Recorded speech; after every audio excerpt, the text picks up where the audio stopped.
Havendo o número legal, invocando a Deus pela grandeza da pátria e a paz entre os homens, dou por aberta a sessão. Convido o novo vereador Leandro Lira para proceder à leitura da ata da sessão anterior. Ata da 42ª sessão ordinária, em 11 de junho de 2019. Presidência dos senhores vereadores Tânia Bastos, primeiro vice-presidente, Rocal, primeiro secretário em exercício, e a convite, Inaldo Silva e Tarcísio Mota. Às 14 horas, com a presença dos senhores vereadores Tereza Berger, Paulo Pinheiro, Jair da Mendes Gomes, Ítalo Ciba, Fernando William, César Maia, Leonel Brizola, Rocal e Inaldo Silva, assume a presidência o senhor vereador Rocal, primeiro secretário em exercício, e ocupa o lugar de secretário o senhor vereador Inaldo Silva, a convite. Encerra-se a sessão às 17h04.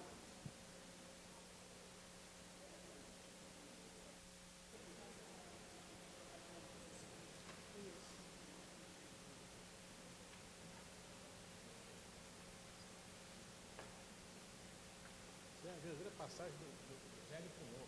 Eu estou precisando aqui do novo para o velho.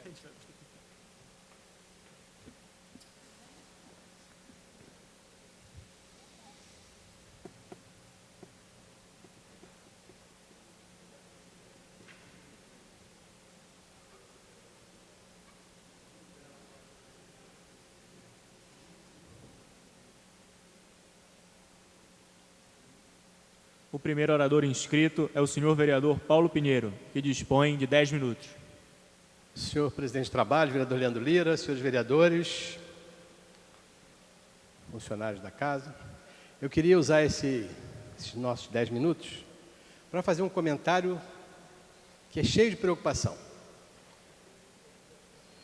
Nos últimos dias, nós estamos vendo essa casa sofrendo uma nova transformação. Transformou-se algum tempo atrás e agora volta a se transformar, mudando novamente a sua feição. Eu me refiro às condutas desta casa em relação às CPIs e ao processo de impeachment do prefeito Marcelo Crivella. O meu recado é o seguinte: nós, vereadores dessa casa, não podemos achar que lá fora tem um grupo de idiotas que vai achar que tudo que nós estamos falando aqui, eles vão aceitar. Nós precisamos entender que ninguém é idiota a ponto de acreditar em determinadas histórias. Então, o que me preocupa, inicialmente, são duas coisas que ainda não se finalizaram, mas que me dá a sensação de que, ao finalizar, teremos problemas, que são os relatórios finais da CPI, da Conlurb, e o relatório final da CPI do CISREG. Eu vou dar rapidamente os exemplos do que me preocupa. Na CPI do CISREG, o que foi a CPI do CISREG? Foi a denúncia de que o prefeito Marcelo Crivella fez uma reunião no Palácio da Cidade e disse àqueles presentes, não importa quem eram as pessoas, não há questão religiosa em jogo, as pessoas presentes foram orientadas pelo prefeito Crivella, isso não é mentira porque o áudio foi ouvido por todos, de que se você tem um problema, ele ia gastar um bom dinheiro para fazer 15 mil cirurgias de catarata. Se você tem um problema, procure a Márcia. Ela em 2 semanas resolve o seu problema. Isso não é verdade, porque ninguém em 2 semanas resolve o problema da fila hoje de 90 mil pessoas do CISREG. Bom, falou isso. Depois diz o seguinte: se o problema for com o IPTU, procure o seu Milton. Ele vai te ajudar a resolver o IPTU. Aí vem a CPI. E nós hoje ouvimos, não tínhamos visto, já publicou no Diário Oficial? O relatório da CPI já foi publicado hoje? Não. Nós ouvimos hoje de manhã, pela televisão, um resultado inicial, ainda não foi votado, do relatório da CPI do CISREG, cujo relator é o vereador Célio Luparelli. O relatório, eu não sei se é esse o relatório para ser votado mesmo, mas se for esse, a gente precisa pensar com muita calma. O relatório, segundo a reportagem diz, segundo um documento, uma nota mandada pelo relator, diz que a CPI vai dar um puxão de orelhas no prefeito Crivella, com uma frase luminar, sensacional, que a nossa função é não mentir para a população, é sermos corretos, termos uma família, uma série de coisas que não tem nada a ver com a CPI, mas tudo bem, foi uma frase de efeito do relator. Agora, o que a CPI diz? Que o prefeito mentiu. Por quê? Porque ele disse, todo mundo ouviu, que se quisesse, em 2 semanas, ser operário de catarata, falasse com a Márcia. Aí veio a Márcia. Eu sou suplente dessa comissão. Eu tinha sido autor do pedido de CPI, mas por uma dessas coisas surreais dessa casa, a porta estava fechada aqui, a porta de lá ficou aberta, e aí o representante do outro vereador entrou por lá e 20 segundos antes de eu enxergar com a minha, eu tinha deixado aqui um assessor desde cedo, mas abriu a porta de lá e mantiveram essa fechada. Aí por lá, por 20 segundos, e aí eu não posso reclamar, 20 segundos antes, numa prova de Fórmula 1, chegou o outro vereador e a CPI foi para o outro vereador. Não tenho o que reclamar, a não ser do fato estranho, mas isso não é problema do outro vereador, nem meu, problema da casa. E aí eu participei como suplente. E suplente eu vinha a quase todas as reuniões, quando faltava o titular eu entrava. No dia que a Márcia veio depor, eu entrei e perguntei para a Márcia. E o que a Márcia disse não tem nada a ver do que o relatório está dizendo. O relatório, segundo, se for esse o relatório que foi publicado hoje na imprensa, a Márcia sofreu perseguição por um fato que ela não cometeu. Meu Deus do céu! A Márcia disse, na minha pergunta, que ela é funcionária da Conlurb, tem um salário bastante razoável na Conlurb. E aí eu perguntei, se a senhora é funcionária da Conlurb, o que a senhora estava fazendo do lado do prefeito? Era uma atividade da Conlurb? Não, o prefeito constantemente me chamava para eu orientar as pessoas. Mas a senhora não trabalha na Conlurb, a senhora orientava sobre coleta de lixo? Não, orientava sobre cirurgias, orientava sobre uma série de coisas. Mas a senhora não é da Conlurb, porque no horário que a senhora trabalha na Conlurb, a senhora ia ajudar o prefeito em outro lugar? E o que a senhora fazia lá? Eu explicava como é que era, mas o que a senhora explicava, como é que funciona para entrar para a fila do CISREG, a senhora só fazia isso. Isso aí a senhora não precisa explicar, liga para 1746 que vai dizer para a senhora, a Secretaria de Saúde tem todas as informações, como é que faz para entrar na fila do CISREG. E não é a senhora que faz, não é quem faz é o médico na clínica da família. Ou seja, ela claramente, até fiquei com pena da funcionária, porque ela não conseguia falar nada que se aproveitasse. Ou seja, ela claramente foi utilizada,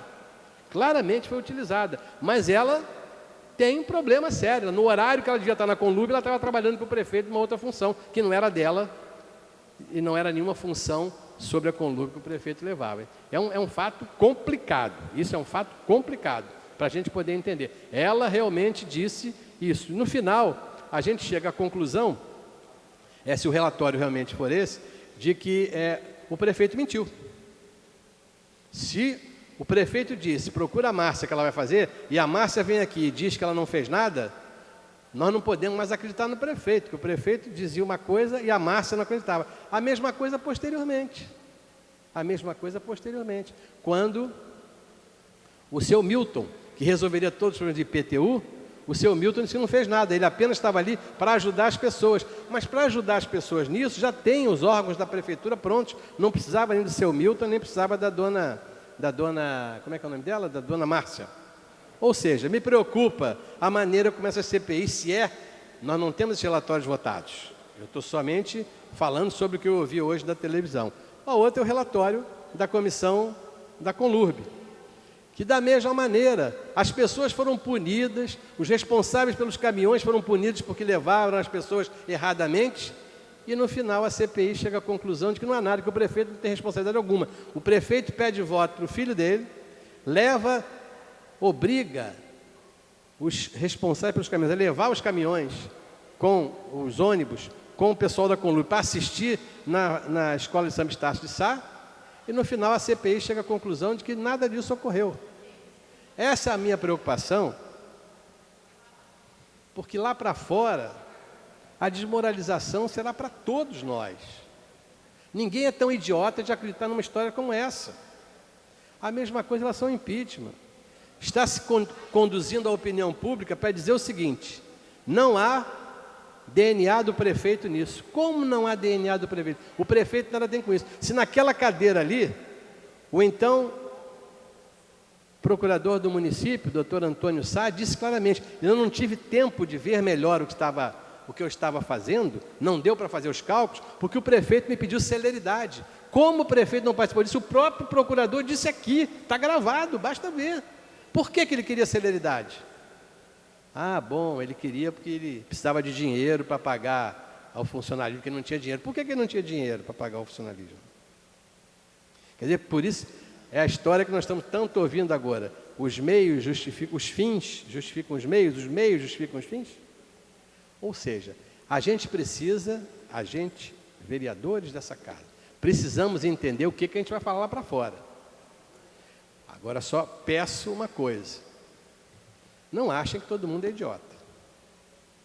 Não vamos partir da premissa que qualquer coisa vale para defender, até porque, quando essas CPIs foram abertas, parece que essas pessoas todas não achavam isso do prefeito. De um tempo para cá, as pessoas mudaram de opinião, várias pessoas mudaram de opinião sobre o que o prefeito fez e não fez. Só que esse jogo todo aqui de dentro, lá para fora é outra coisa. E aí não tem jeito, cada um vai ter que sentar aqui, botar o dedinho no painel, ali no terminal, e no painel vai aparecer o que ele acha. Cada um precisa participar. Cada um dos vereadores que participam das CPIs precisa ir para a opinião pública e dizer por que eles acham isso. É preciso dizer: olha, não tem nada, o prefeito tem nada a ver com isso, tudo isso aí foi uma mentira, o prefeito não falou nada. As pessoas não podem se esconder. E é comum isso aqui agora. Os vereadores que participam dessas comissões não querem dar declarações públicas, não querem falar sobre isso. Alguns até reclamam que a gente cita o voto deles aqui na casa. Ninguém pode esconder o que está fazendo, é preciso que haja essa clareza. Então eu queria deixar, antes que esses fatos aconteçam, os relatórios ainda não foram aprovados, ainda terão que ser aprovados nas CPIs, a comissão processante não acabou o seu relatório. Eu espero que todos esses que estão participando das CPIs, dos relatórios, entendam que nós não estamos vivendo, trabalhando e podemos dar informações como se do outro lado tivesse um bando de idiotas que vão acreditar em tudo que a gente vai falar. Não é bem assim. Um abraço. Obrigado.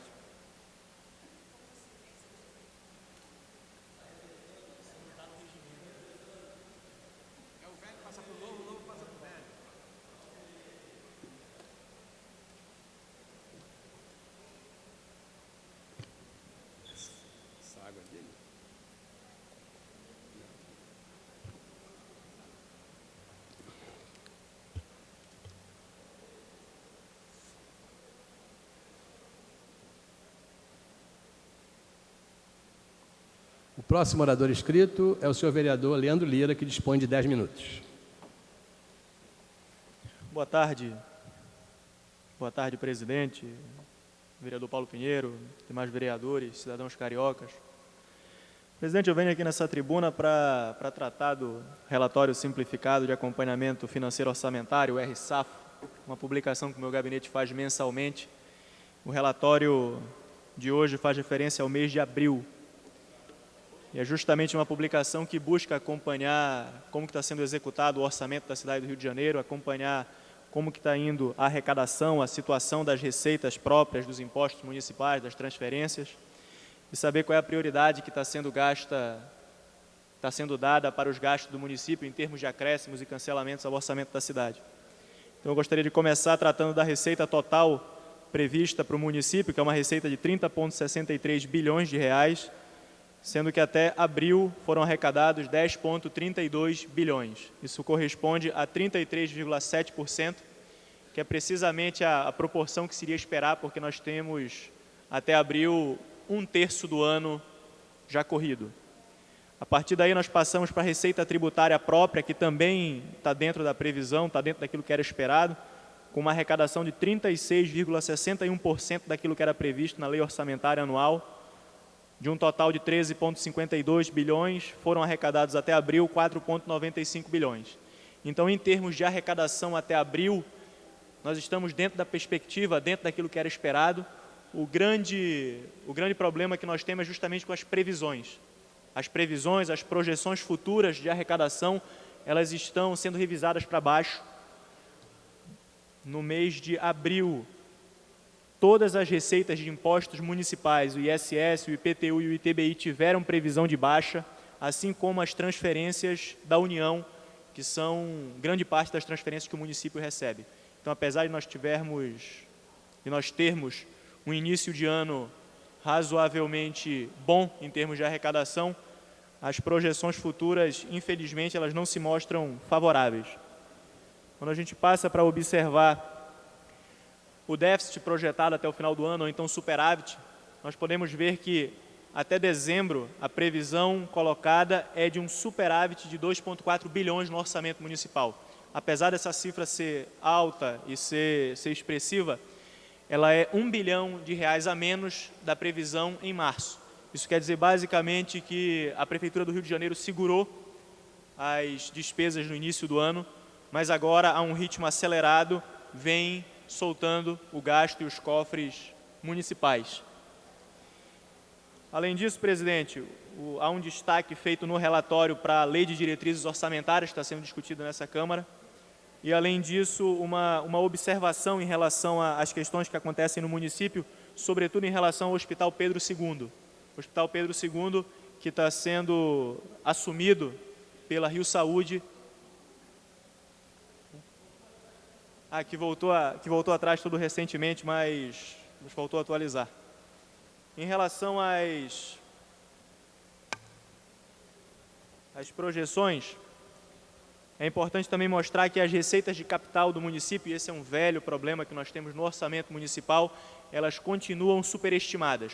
Aquilo que estava previsto para o ano inteiro, um valor de 0,71 bilhão, até abril, ou seja, nós já temos 4 meses do ano em curso, nós arrecadamos menos de 3%.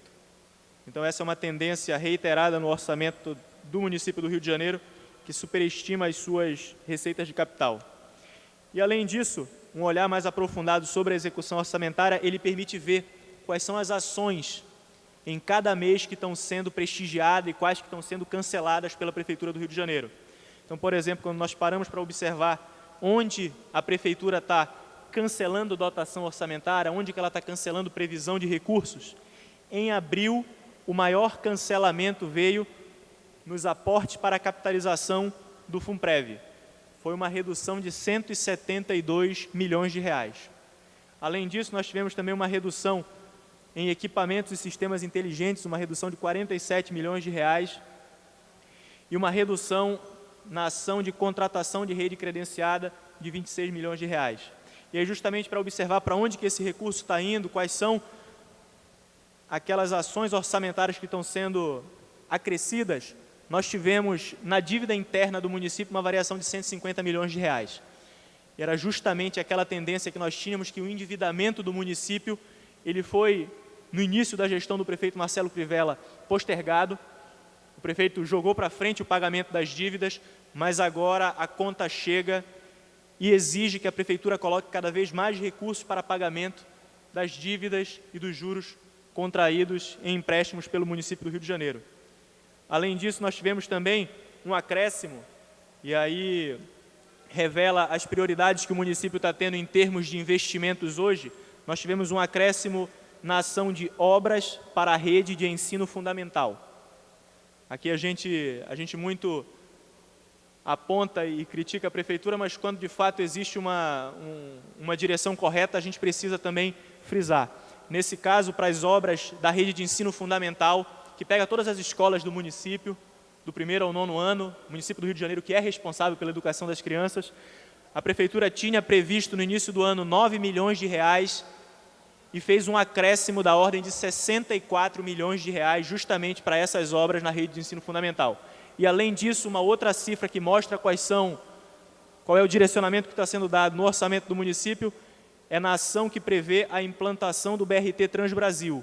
Nós tínhamos uma previsão de 317 milhões de reais, que foi acrescida de 61 milhões de reais, ou seja, 1/5 do valor, perfazendo 20% do total que foi originalmente previsto.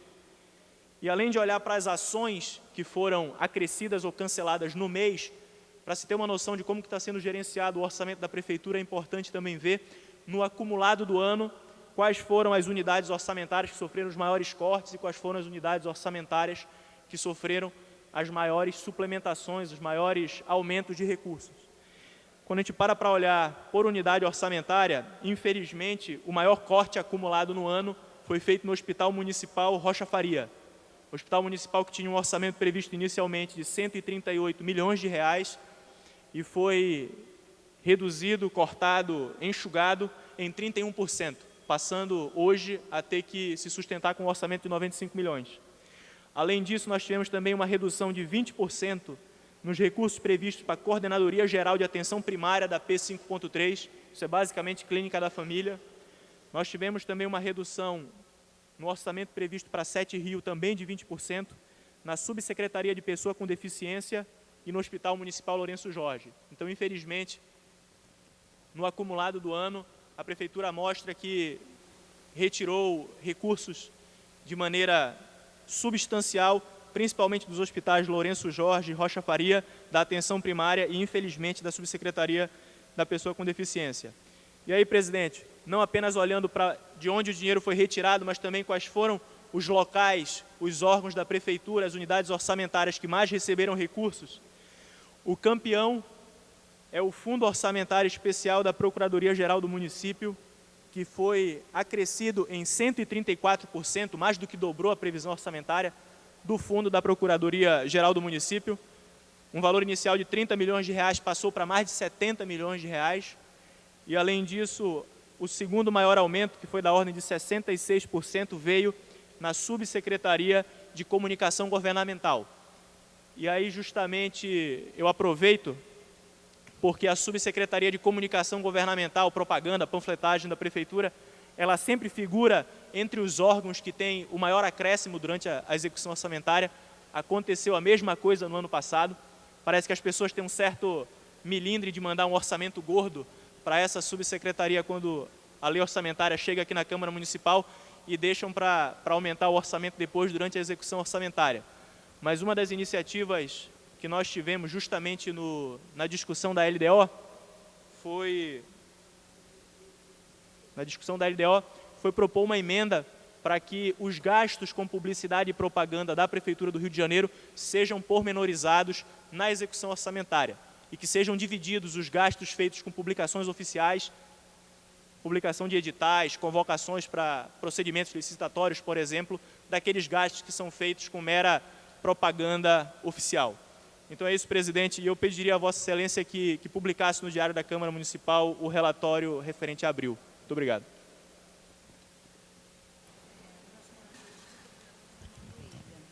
O próximo orador inscrito é o vereador Fernando William, que tem 10 minutos.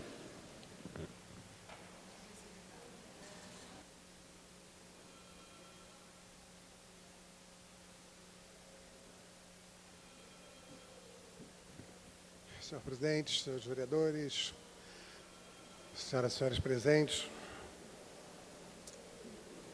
parece que tem uma representação popular aqui, que é sempre bom. Eu gostaria de, em princípio, abordar um tema que talvez o vereador Paulo Pinheiro, que honrosamente hoje preside a sessão, já deve ter conhecimento, talvez até tenha tratado desse tema aqui, que é a questão do Hospital Pedro II.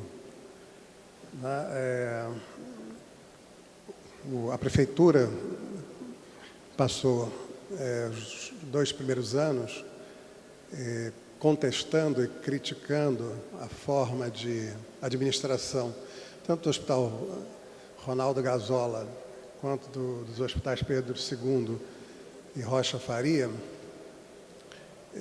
partindo do pressuposto que as organizações sociais que cuidavam dessas unidades não davam o tratamento adequado, cobravam valores superfaturados, e tomou uma medida que foi até bastante incentivada pela Câmara de Vereadores, de retomar o Hospital Ronaldo Gazola e o Hospital Rocha Faria para a administração pública através da empresa Rio Saúde, E em que pese as dificuldades que permanecem nessas duas unidades, sem dúvida houve uma melhora, e como foi demonstrado até pelos números apresentados aqui pelo vereador Fernando Lira, que me antecedeu, houve uma redução de gasto nessas duas unidades, mostrando que realmente, né, a administração terceirizada através de OS, ela eleva o custo de atendimento nas unidades públicas e nem sempre, ou quase sempre, não dá o tratamento que é esperado pela população. E quando há falta de recursos, como no caso do primeiro e segundo ano da Prefeitura do Rio de Janeiro, essas unidades, essas OS, né, submetem digamos assim, a população à condição de refém na relação entre a OS e a Prefeitura, o órgão público no caso, porque passam a dar maltratamento, passam a, enfim, reduzir insumos, demitir profissionais, não pagar os servidores da forma que deveriam pagar, atrasar pagamentos, enfim, jogando a população e os trabalhadores contra a Prefeitura. Então, a retomada do Hospital Gazola, a retomada do Rocha Faria, né, em que pese dificuldades ainda existentes nessas unidades, né, significou um avanço no atendimento.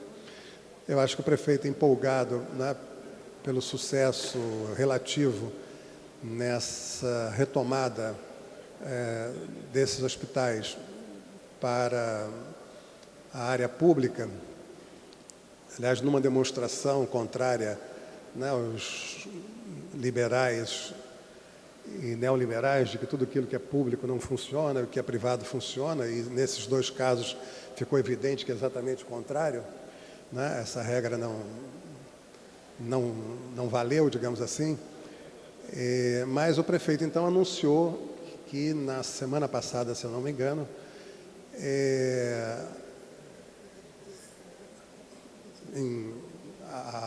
o Hospital Pedro II seria retomado da OAS, se não me engano, SPD, e seria, né, desenvolvidas as suas ações de atendimento pela Rio Saúde.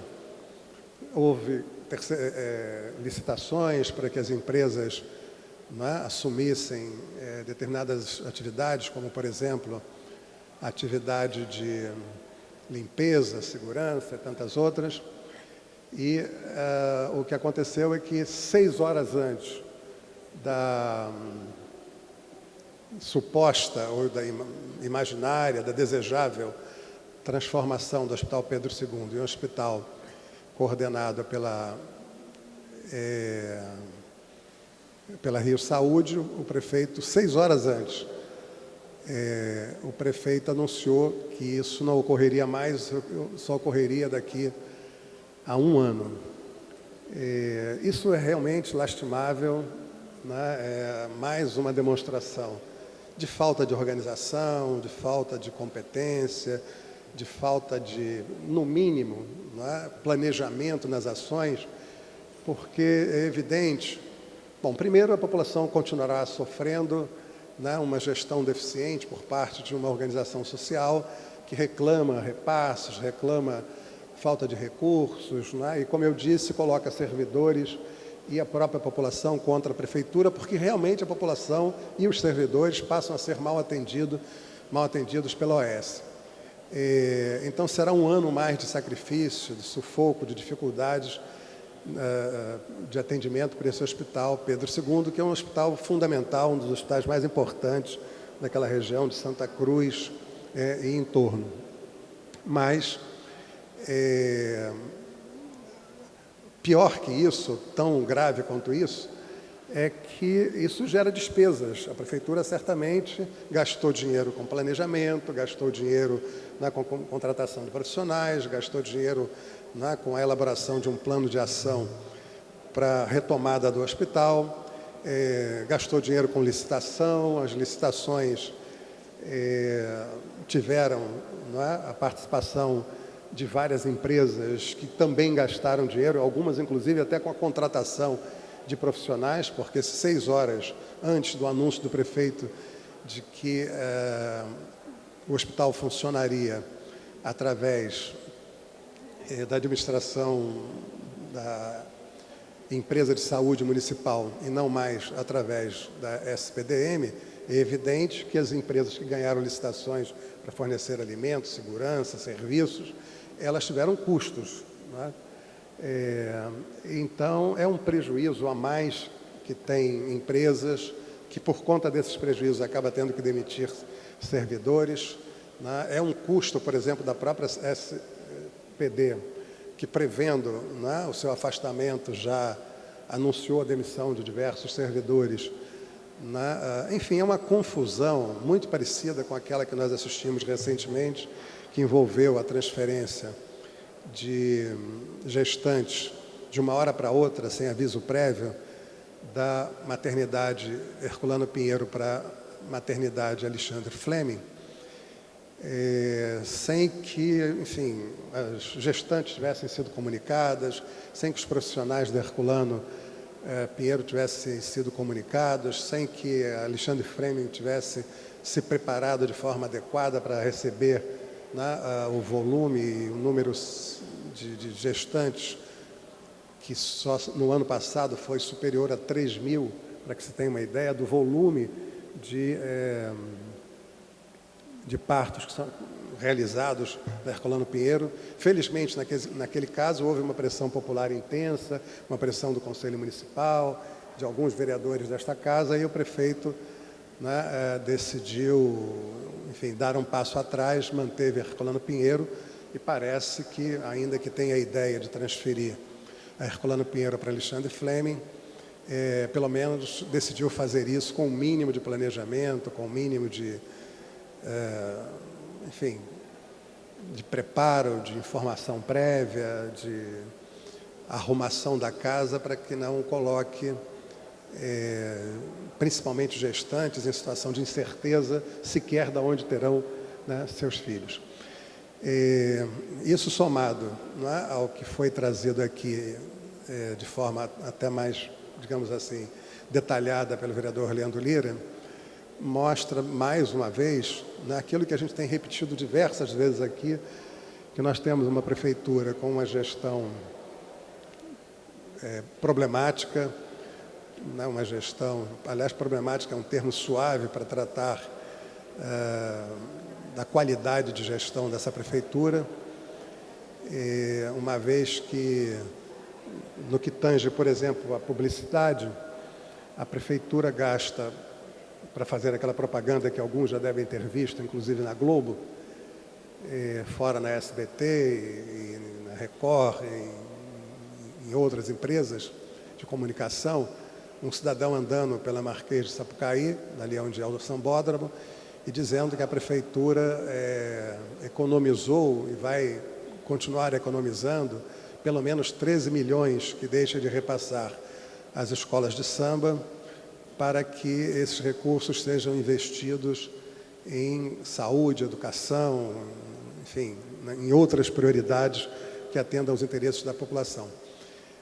No caso ali, só para que se tenha uma ideia, aquela empresa tem um contrato de 13 milhões e 600 mil reais com a prefeitura, e aquela propaganda deve ter custado algo em torno de 10 milhões.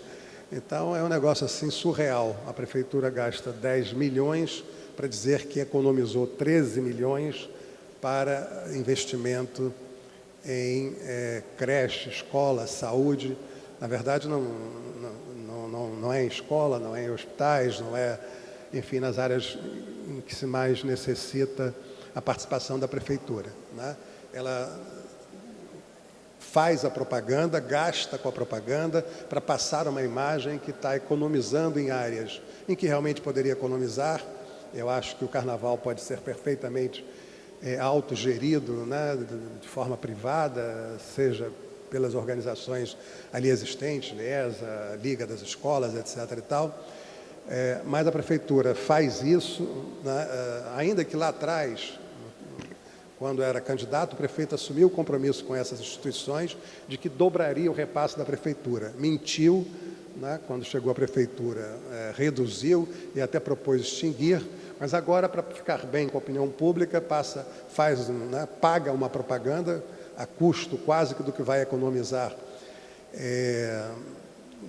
no não repasse às escolas de samba, inclusive colocando essas escolas em situação de dificuldade, porque, naturalmente, quando isso é feito de uma hora para outra, né, sem um acordo prévio, sem saber como é que essas escolas serão financiadas, como é que a própria prefeitura contribuirá para que essas escolas se autofinanciem, isso pode comprometer a qualidade do Carnaval, que é uma das principais festas, dos principais eventos, e que traz, né, algo em torno de, segundo a própria prefeitura, 130 milhões de receita para a prefeitura.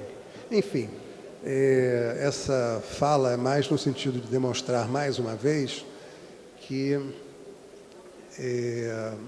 há uma insatisfação legítima por parte da população, e olha que a população conhece pouco do que está acontecendo. Né? Se conhecesse de fato, né, esse episódio que eu citei do Hospital Pedro II, esse episódio da propaganda, né, de TV, que custa quase que o mesmo valor do que vai economizar do não financiamento, certamente a população estaria muito mais insatisfeita. E, aliás, uma coisa que eu venho observando, para finalizar, desculpe, é que o prefeito faz uma investida assim, bastante grande na cooptação de lideranças comunitárias. Grande parte dessas lideranças, claro que não são todas, mas são lideranças que liderança de fato em relação às comunidades quase não tem. Né? São aquelas pessoas que se colocam como líder na comunidade, para muitas vezes vender seu voto para um candidato de ocasião, enfim, mais lucrarem, né, com o cargo que tem de representante da comunidade do que propriamente de pessoas envolvidas na solução dos problemas dessas comunidades, como nós assistimos há pouco tempo aqui, uma claque de defesa do prefeito, quando o prefeito tem criado, né, muitas dificuldades para a maioria das comunidades, como vimos, por exemplo, na demissão de 184 equipes de família, na extinção de 22 NASF, enfim, e numa série de medidas que foram tomadas, cortando gastos e reduzindo as ações na área de saúde. Bom, é isso que gostaria de falar no dia de hoje. Possivelmente voltarei para tratar de temas, né, nacionais, né, mais adiante. Obrigado.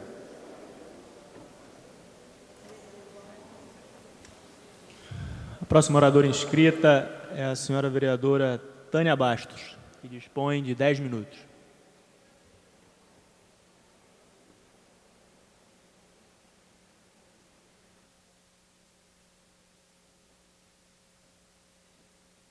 Boa tarde, senhor presidente.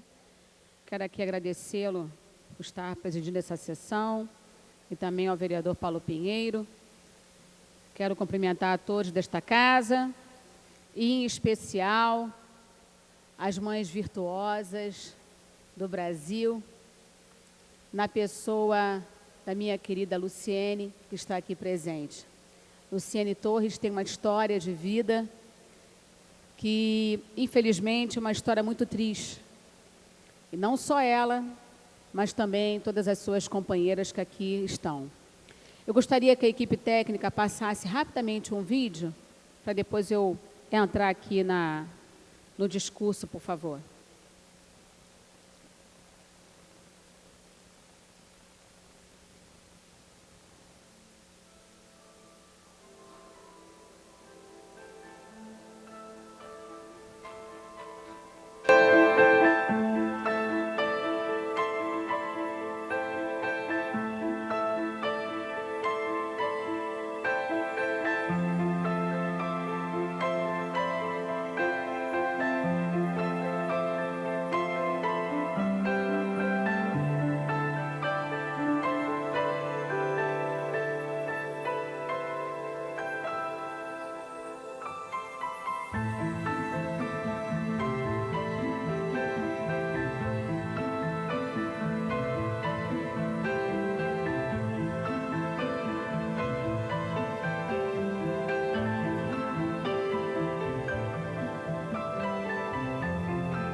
Obrigada.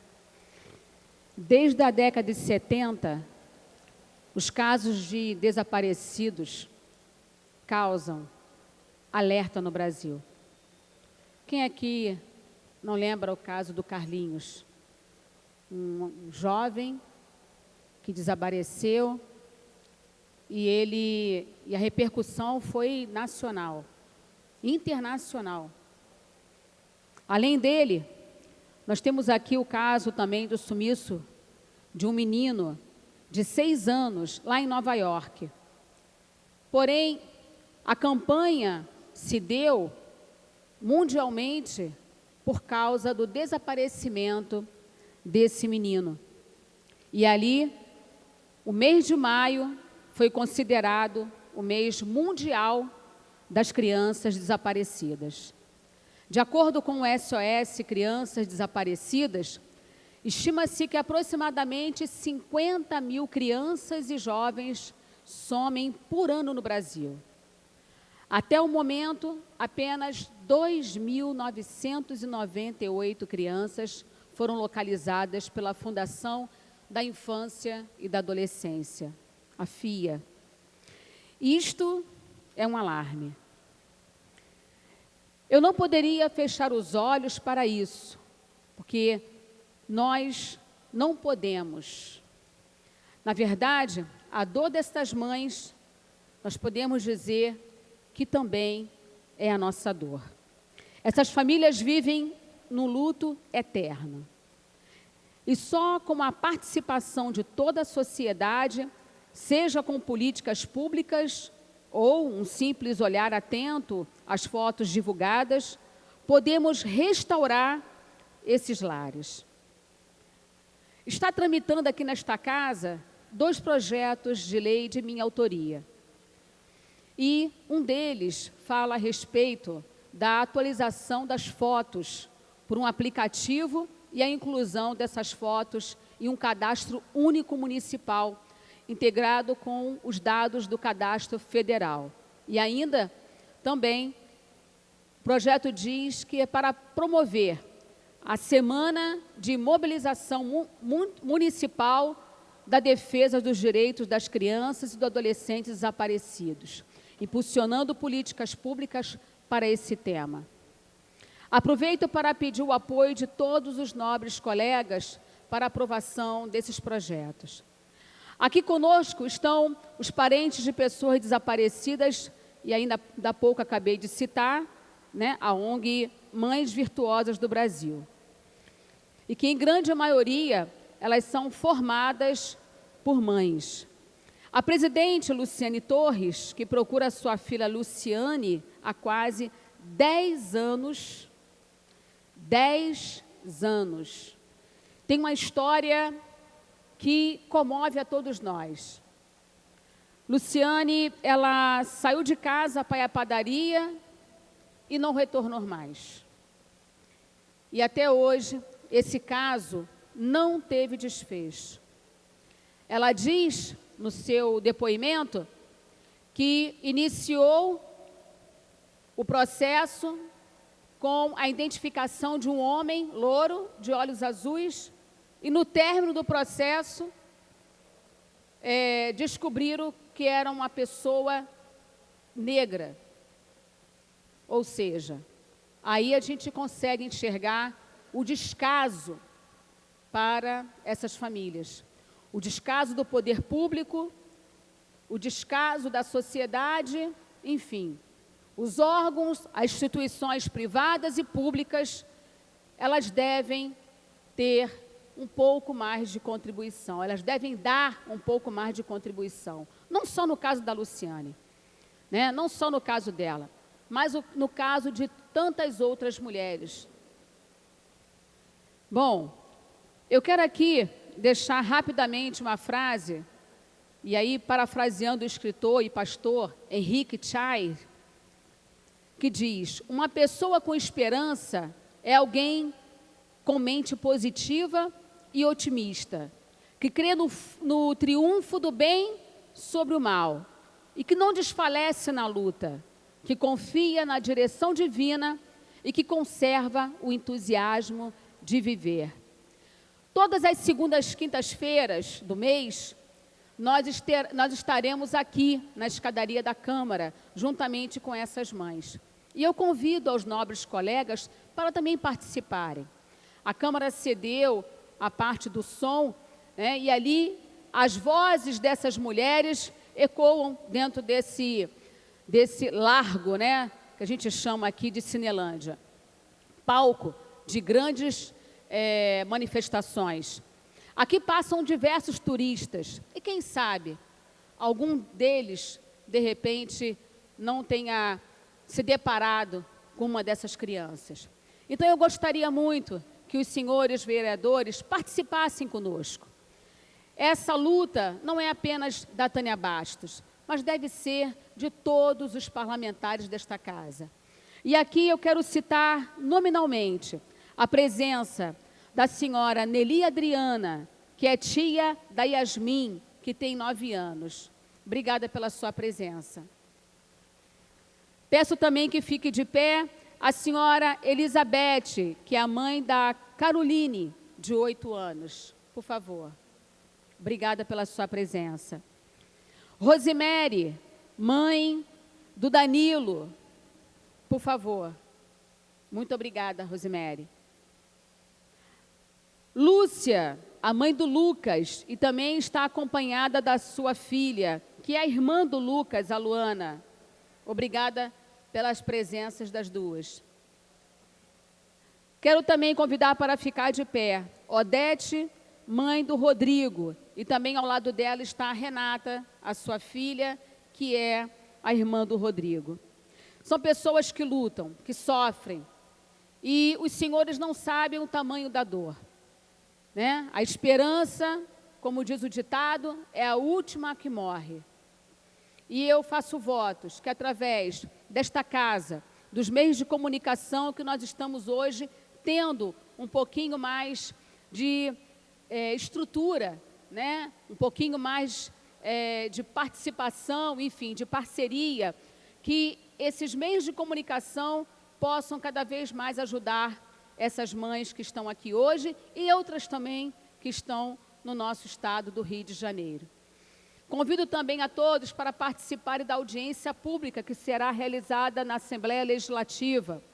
E lá nós estaremos falando um pouco mais sobre a nossa lei e pedindo para que algumas questões relacionadas à minha lei também sejam feitas no Estado. E aí eu dependo de alguns deputados para que façam cumprir, né, o nosso pedido. Então, mães, a luta de vocês é nossa também. Saibam que vocês não estão sozinhas. A partir deste momento, a Câmara de Vereadores, através dos seus 51 vereadores, estarão abraçando com vocês essa dor, esse sofrimento, estarão dando um ombro amigo, né? Esse ombro que tantos vocês precisam. Que Deus ilumine a todas e que Deus possa dar o retorno com a máxima urgência possível. Que vocês possam ter boas notícias. É isso que nós desejamos. Boas notícias. Podem contar conosco. E meu muito obrigada pela presença de todas.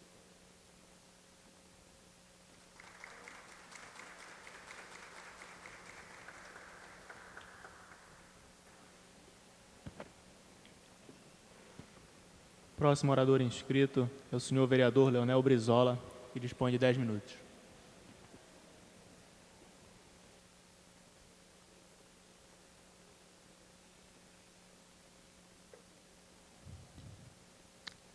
Obrigado, senhor presidente. Boa tarde a todos e todas, ao povo do Rio de Janeiro, ao povo brasileiro.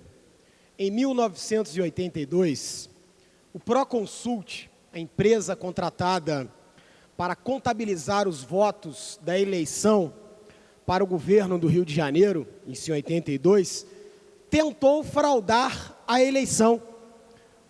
Tentou fraudar o resultado, computando os votos em brancos ao Moreira Franco, o Gatangorá. Tudo para impedir a vitória de Leonel Brizola. Isso, claro, com a cumplicidade da Rede Globo. O videogolpe eleitoral. Leonel Brizola era o inimigo a ser batido. Quando meu avô percebeu o golpe, denunciou à imprensa internacional. Só foi possível brecar essa tentativa de golpe por conta da denúncia do Brizola à imprensa internacional, que acabou frustrou a trama, e assim o desejo popular foi respeitado. Em 83, Leonel Brizola assume o governo do Estado, aquele que até hoje é o governador mais querido pelo povo do Rio de Janeiro. Eu faço esse resgate desse fio da história para a gente chegarmos no dia 9 de junho de 2019, esse dia histórico também. Esse dia histórico, onde o portal The Intercept, o Interceptador, trouxe a verdade do processo eleitoral que culminou na vitória de Jair Bolsonaro. Após os vazamentos das conversas, e aí abre um parênteses, aquele que disse que era um crime vazar, o celular, tanto do Dallagnol como do seu Sérgio Moro, eram celulares pagos com o dinheiro do povo. Portanto, o povo tem toda a legitimidade e o direito de saber o que eles conversavam ali secretamente. Não é invasão de privacidade. Após o vazamento pelo Intercept, entre os procuradores e da Lava Jato e o juiz Moro, tivemos provas irrefutáveis daquilo que sempre suspeitamos, senhor presidente. O ex-juiz Sérgio Moro é o proconsult do judiciário. É aí que está a verdade. O juiz Sérgio Moro é o proconsult do judiciário. Ora, o ex-juiz e atual ministro da Justiça passou por cima do Estatuto dos Magistrados, do Código de Ética do Ministério Público e rasgou a Constituição brasileira. Ora, a Lava Jato, senhor presidente, se tornou um partido político com um claro projeto de poder antinacional. As conversas desmascaram o judiciário. O rei está nu. Mas para entender como o Moro e o Dallagnol transformaram o judiciário em agente de assassinato de reputações, foi o que eles fizeram, inclusive para poder coercitivamente ter seus depoimentos em cima de uma fraude, nós precisamos entender essa relação, essa interação e essa degradação ética com a Big Finança do senhor Paulo Guedes. A Big Finanças, por quê? Porque quem está comandando no nosso país o desmonte dos direitos sociais, a destruição da indústria nacional e a reforma da Previdência é justamente atrelado a esse interesse, aos interesses dos grandes grupos econômicos internacionais, na qual o Paulo Guedes está ligado umbilicalmente. A origem embrionária do seu Paulo Guedes é justamente esse rentismo, esse capitalismo selvagem, vadio da banca internacional. E aí, senhor presidente, senhoras e senhores, a Lava Jato atua, vereadora Rosa, como superestrutura jurídica do imperialismo. Ela atua como um capitão do mato para tornar o povo brasileiro escravo desse sistema rentista, que é o que está por trás. Vereador. Claro, 3 horas. Perdão. A mesa da ciência do recebimento do seguinte requerimento, que será apreciado no prolongamento do expediente. Autor, vereador Eliseu Kessler. Requeiro à mesa diretora, na forma regimental, a inclusão na pauta, em regime de urgência, do projeto de resolução número 16 de 2018, de minha autoria, que altera os parágrafos 1º e 2º e cria o parágrafo 3º do artigo 2º da resolução 846, de 1999. Obrigado. Obrigado, senhor presidente. Para atingir seus objetivos, né, essa turma, claro, foi fundamental fraudar uma eleição através da perseguição sistemática, jurídica, para tentar impedir o Lula de ser candidato, porque estava à frente e ia ganhar o pleito. Não é? É escandaloso o que está acontecendo no nosso país. É o maior escândalo histórico da nossa história. É o maior escândalo da nossa história. Em todo o mundo, empresas são pegas em corrupção. Né? Contudo, combate-se os roubos. E não combate-se os roubos preservando as indústrias. Foi assim nos Estados Unidos, na Inglaterra, em toda parte do mundo. Você punia os malfeitores e não destruía a empresa. O Goldman Sachs está aí vivo, tomando as cartas ainda no mercado internacional. Contudo, né, diferente da Lava Jato. Diferente da Lava Jato, que promoveu o desmonte entreguista da indústria nacional. Ora, só vou lembrar um acordo. Pagaram aos fundos abutres, os acionistas americanos, sem ser trâmite julgado, sem sequer uma ação na justiça, pagaram 10 bilhões de dólares aos acionistas americanos, sem pagar os brasileiros. Mas que absurdo é esse? É o preço do golpe? A destruição da indústria nacional, dos empregos, são 180 bilhões de prejuízo, mais de 5 milhões de desempregados. O Rio de Janeiro é uma das maiores vítimas desse processo de desmonte da indústria nacional. Olha o Comperj, os estaleiros, a bancarrota. O Rio de Janeiro hoje sofre um processo agudo por conta dessa irresponsabilidade de um grupo que tinha um poder político para tomar de assalto a República. Ora,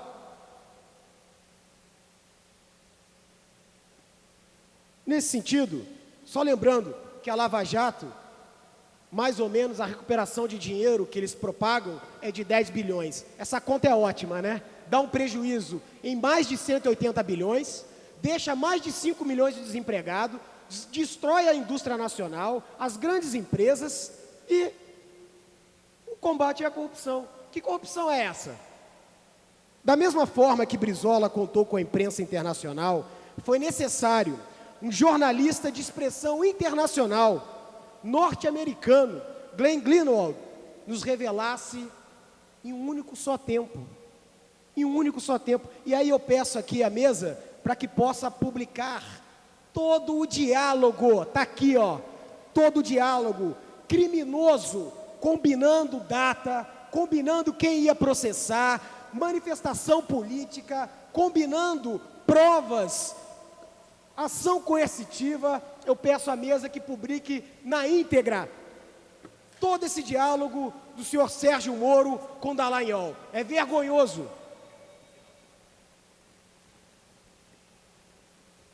O Intercept nos revelou, a um só tempo, as falcatruas da Lava Jato e o conluio, e principalmente a decadência da imprensa nacional. Uma vergonha. Assim como se comportou no Proconsult de maneira lesiva ao interesse do povo, a imprensa novamente se comporta da mesma maneira, antipovo, lesa pátria. Concluindo, senhor presidente, a sentença do Lula deve ser imediatamente anulada. É um preso político. Moro tem que ter a decência, a vergonha na cara de renunciar ao ministério. O TSE tem por obrigação convocar novas eleições. Uma fraude se abateu sobre o povo brasileiro, sobre a democracia. O povo brasileiro tem o direito de ter o seu voto respeitado. Lula livre, Lula livre, Lula livre já!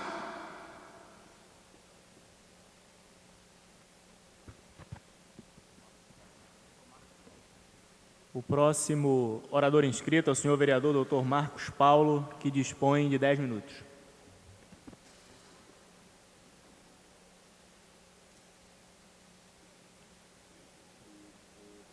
Boa tarde, senhor presidente, senhores vereadores, a todos aqui presentes ao plenário. Eu venho aqui, primeiramente, me solidarizar aos peritos médicos da Justiça Federal que estão sem receber seus honorários há cerca de 6 meses. lembrando que esses profissionais eles têm família, têm contas a pagar e que alguns estão em situação difícil em função dessa falta de pagamento. Venho aqui me solidarizar e desejo que esse problema seja resolvido o mais rápido possível. Venho aqui também trazer uma questão que aconteceu na quinta-feira passada no Campo de Santana, onde uma senhora, Cláudia, que é protetora de animais e vai lá todo dia cuidar de aproximadamente 350 gatos que foram abandonados e que procriam desordenadamente no Campo de Santana, quando ela, ao cuidar desses animais, foi abordada por um meliante que não estava armado, mas que usou da força física, a jogou no chão. Ela teve lesões na face, no braço, na perna, pegou o seu celular e saiu correndo. Nós já tínhamos ido ao Campo de Santana há cerca de 20 dias atrás e já tínhamos denunciado e cobrado providência dos órgãos competentes. A Fundação Parques e Jardins, que tem a sua sede dentro do Campo de Santana, infelizmente nada fez e, pelo que eu percebo, nada faz. A gente percebe que o mato está alto, a árvore que caiu no vendaval de março continua derrubada, os bancos, os assentos estão ou destruídos ou sujos. Tem uma população que fica circulando, um grupo que circula lá durante o dia, dias de semana e finais de semana, e que esse grupo comete delitos. Muitos usuários de drogas que usam canivete, faca, até mesmo revólver dentro do Campo de Santana. E a gente vê que é um local tão agradável. A gente sabe que em alguns países do mundo a gente tem áreas com árvores, com animais bem no centro da cidade e que são áreas de lazer, de encontro da família. As famílias fazem piquenique, as famílias utilizam para fazer atividade física, para que as crianças possam brincar. A própria prefeitura faz eventos culturais, faz eventos esportivos, faz várias atividades para que aquela área se torne realmente uma área agradável, que a população realmente possa se beneficiar daquele local, enquanto aqui no município do Rio é o contrário. Essa prefeitura deixa, a Deus dará, os parques da cidade. A gente sabe que o Aterro do Flamengo não é diferente, o Recanto do Trovador ali em Vila Isabel também, e que infelizmente não só não cuida da nossa fauna, da nossa flora, do nosso patrimônio urbano, como também não cuida das pessoas. A gente já tinha notícia de que outros assaltos, outros furtos tinham acontecido lá no Campo de Santana, e quando nós fomos lá 20 dias atrás, nós constatamos realmente um total abandono. E algo que nos deixa muito triste, porque se bem cuidado, e se a prefeitura investisse como deveria no Campo de Santana, lá poderia ser um local muito agradável e que atrairia uma população que não tem uma área de lazer, que não tem uma área para fazer uma atividade física, e que poderia, num sábado, num domingo, ou até mesmo no final de tarde, poder usar desse local. E nos chama a atenção que a Fundação Parques e Jardins, que deveria cuidar não só desse local público, mas de tantos outros na cidade, deixa a desejar, não faz o seu dever de casa. Mas quando nós vamos ao Facebook da Fundação, lá tem muita notícia e principalmente oferta de adoções de espaços públicos. Ou seja, pelo que nos parece, a Fundação Parques e Jardins está rifando os seus parques e os seus locais que deveria cuidar. E nos chama mais atenção ainda que na postagem do dia 27 de maio, vem uma propaganda, uma postagem relativa ao Campo de Santana, dizendo assim: vai ao centro, visite o Campo de Santana. Cenário das principais festas oficiais e populares do Império, palco da aclamação de Dom Pedro I e da proclamação da República.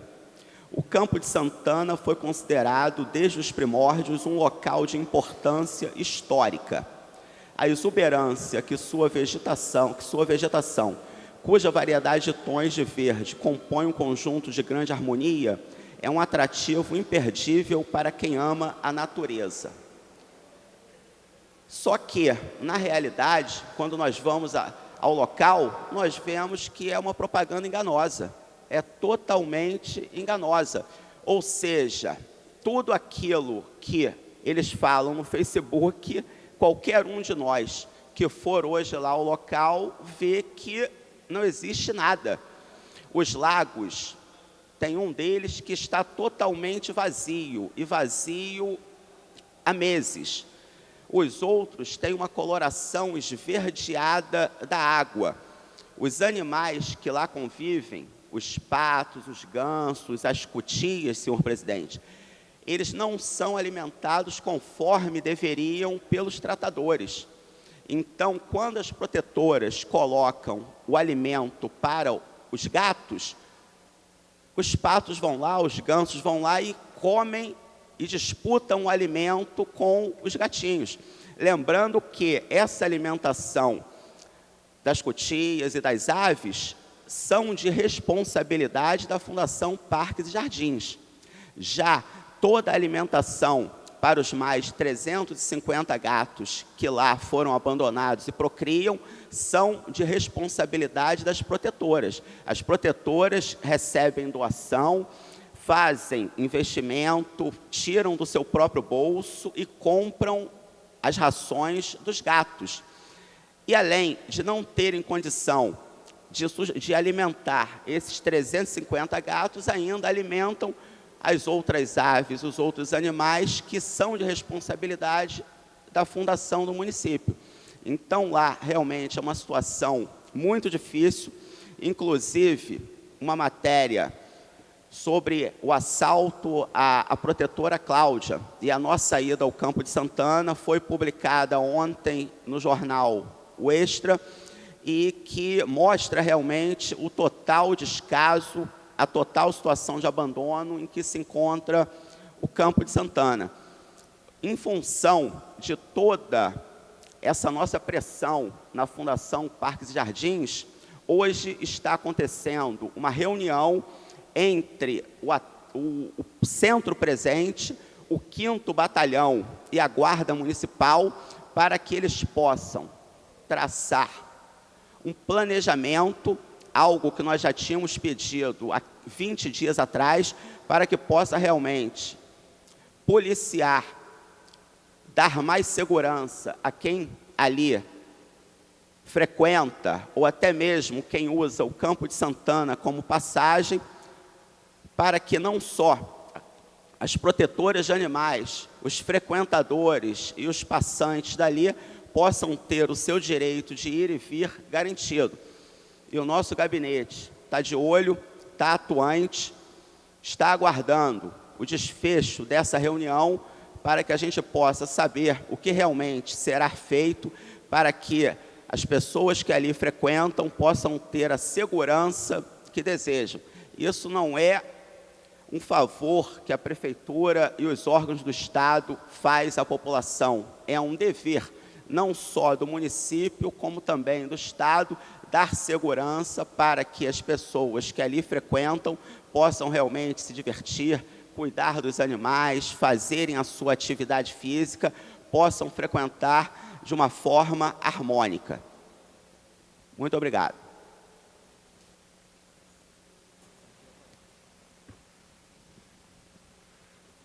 Não há mais orador inscrito. A presidência franqueia a palavra. Não havendo quem queira fazer uso da palavra, a sessão fica suspensa até às 15 horas e 40 minutos. Está suspensa a sessão.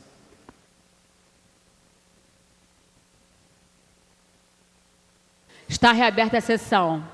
Esgotado o tempo destinado ao grande expediente, passa-se ao prolongamento. A mesa da ciência das proposições recebidas.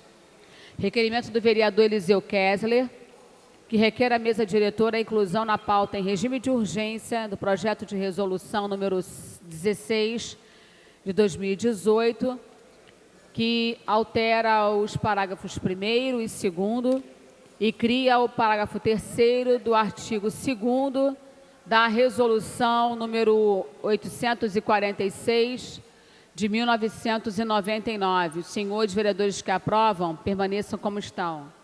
Aprovado. Requerimento do vereador Dr. Marcos Paulo, que requer à mesa diretora, na forma regimental, conforme o artigo 88, inciso 4º, da Lei Orgânica do Município do Rio de Janeiro, que seja solicitado ao Tribunal de Contas do Município do Rio de Janeiro a realização de inspeção extraordinária nos processos números 18.4001 de 2018 e 18.4012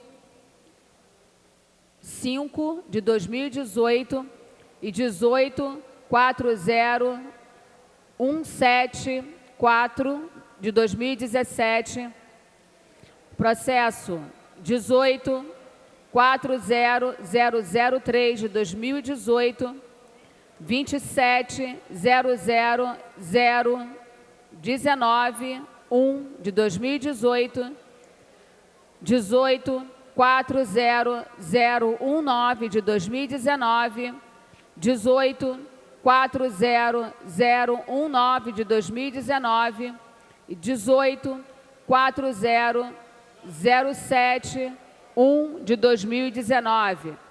E todos celebrados pela Subsecretaria do Bem-Estar Animal, SUBEM, para aquisição de produtos ou prestação de serviços de qualquer natureza, especialmente no que se concerne às dispensas de licitação, sócios das empresas contratadas, preços praticados e possibilidade de fraude contra a lei de licitações.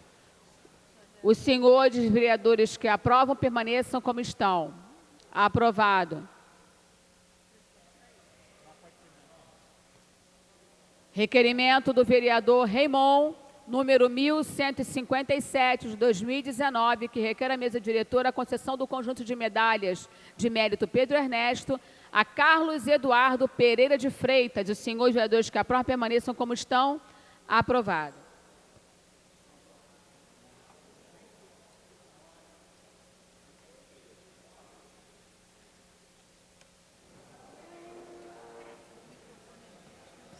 Pela ordem. Pela ordem, o nobre vereador Wellington Dias. Senhor presidente, gostaria de pedir verificação de quórum. Solicitada a verificação de quórum. Vou proceder à verificação. Primeira bancada. 1, 2, 3, 4, 5, 6, 7, 8, 9 senhores vereadores. Segunda bancada. 1, 2, 3. Terceira bancada. 1.